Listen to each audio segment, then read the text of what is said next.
Salut tout le monde, Yannick pour Canadian Precision Shooting. Il y a quelques jours de ça, j'ai été invité par Labrador pour aller visiter leurs nouvelles installations. Ils ont déménagé il y a quelques mois de ça dans des locaux plus gros pour pouvoir produire plus puis suffire à la demande. Ils m'ont invité à aller les visiter et ils m'ont autorisé à filmer durant toute la visite. On va voir autant ce qui est production que ce qui est développement en arrière, toutes les choses scientifiques qu'ils font pour arriver à ce produit-là, tous les tests qu'ils font avec les unités, ces choses-là, je trouve ça super intéressant qu'on ait accès à ça, puis accès à le montrer à tout le monde. Donc, on est allé braver la tempête pour visiter leurs locaux. On vous montre ça à l'instant.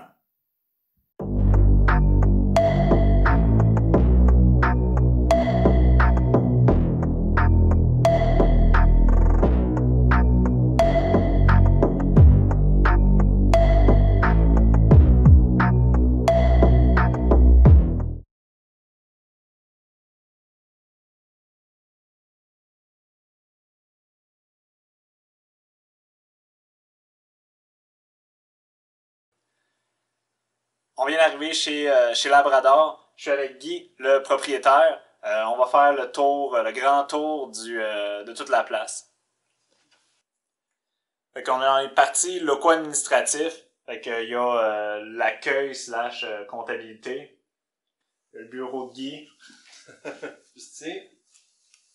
Faut dire qu'on est dans les nouveaux locaux. Ça fait combien de temps que vous avez aménagé? On vient d'aménager à la fin novembre 2020. Fin novembre, fait qu'on est rendu en janvier. Fait que ça fait 2-3 mois, c'est tout nouveau, tout beau encore. Yes. Mais c'est pour ça que vous allez voir qu'il y a encore des boîtes, des trucs comme ça. Les locaux pour les ingénieurs. C'était ça. Les locaux des programmeurs, effectivement. Programmeurs. Yes. Qui travaillent à distance.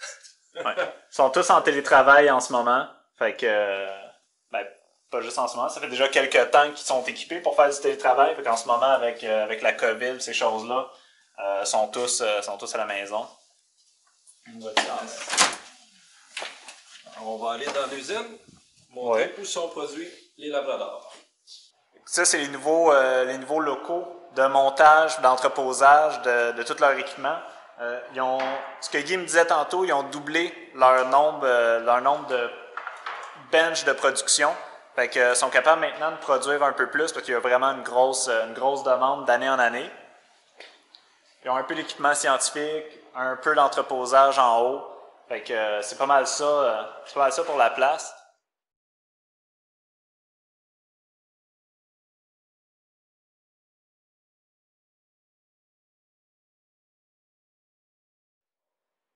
Ça, c'est les espaces de où ils fabriquent les labradors.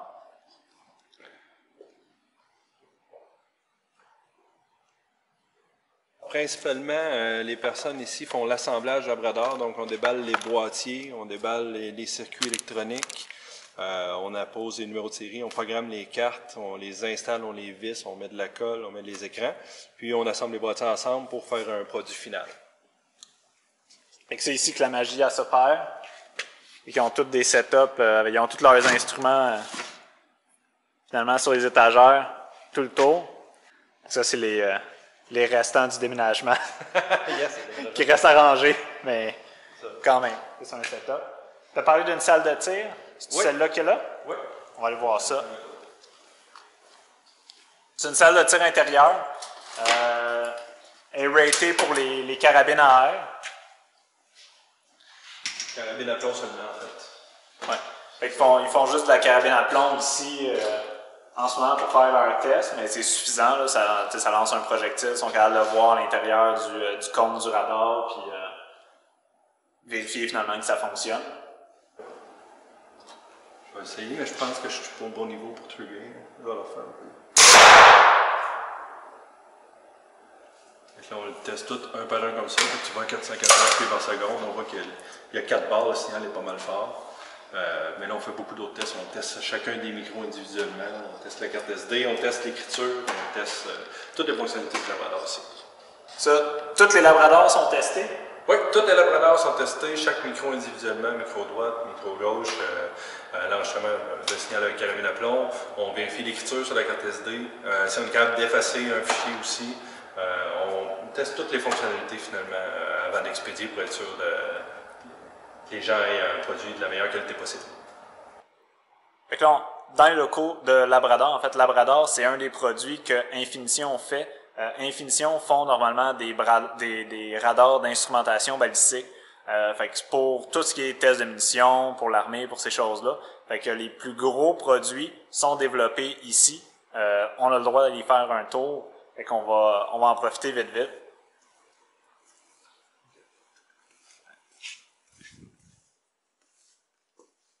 Fait que ça, ici, la différence avec les autres locaux. En fait, ici, Guy, ce que tu me disais tantôt, tous les planchers sont antistatiques pour développer, c'est ça?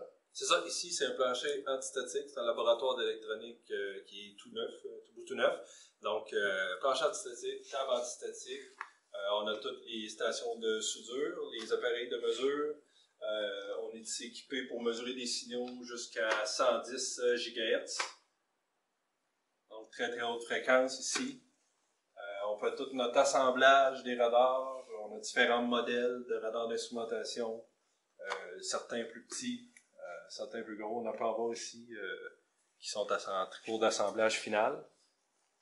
Va être vendu plus tard. Ceux-ci sont utilisés, dans le fond, avec les spécialistes en analyse de scènes de crime, beaucoup, ou les mesures à courte portée, beaucoup, c'est les V0, ou les certifications des lots de projectiles qui sont fabriqués, ces choses-là. Ça, c'est pas le genre de choses que monsieur, madame, tout le monde va acheter, finalement, pour faire des tests de zérotage, de balistique, de vitesse, comme nous, on utilise les labradors. Exactement. C'est le même type de technologie, mais ces radars-là sont utilisés beaucoup par plus l'industrie, le manufacturier ou les tests d'armure, finalement. Je vois une grosse machine dans le coin. Yes, c'est notre nouvelle chambre de température. Donc, c'est une pièce, une chambre qu'on a achetée pour pouvoir tester tous les appareils différentes en haute température et en basse température. Donc, ça va de plus 160 à moins 73 degrés Celsius. Donc, ça permet de tester nos produits puis s'assurer qu'ils vont fonctionner dans les limites des spécifications. Comme le Labrador, on peut le tester à plus basse température que ce qui est spécifié puis s'assurer qu'il va très bien fonctionner pour s'assurer qu'il rencontre des exigences de nos clients. Fait que finalement, ça sert à tester la qualité du produit, là, être sûr que tous les circuits vont fonctionner sur un gros range de température.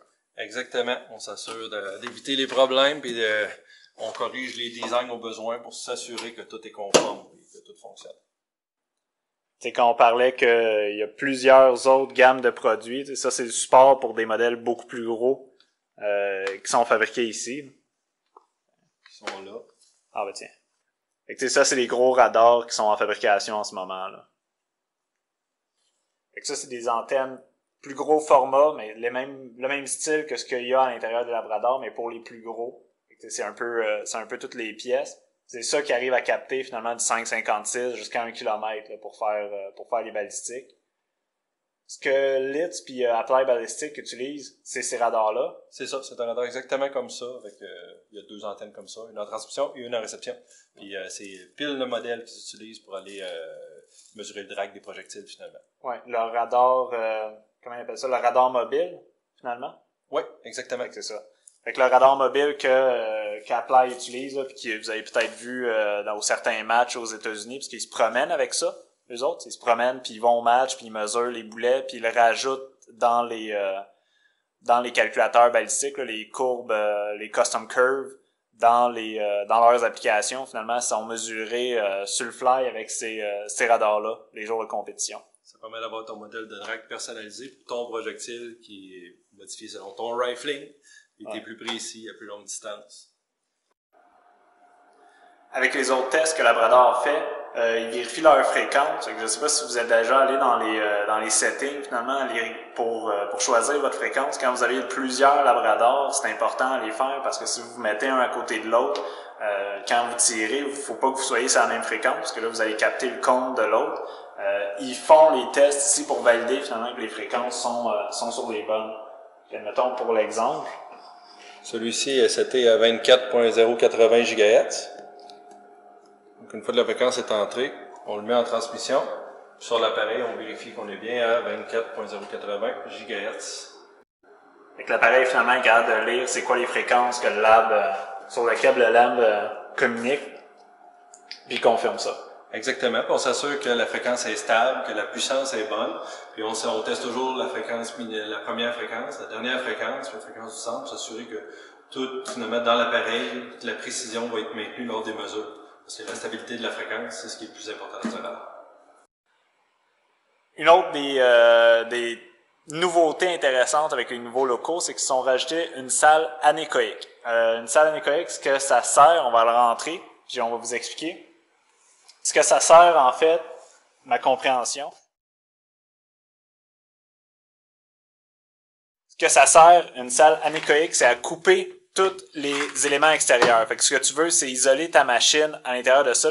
Guy va nous faire l'explication scientifique parce que je suis moins habile avec cette partie-là d'une pièce comme ça, finalement.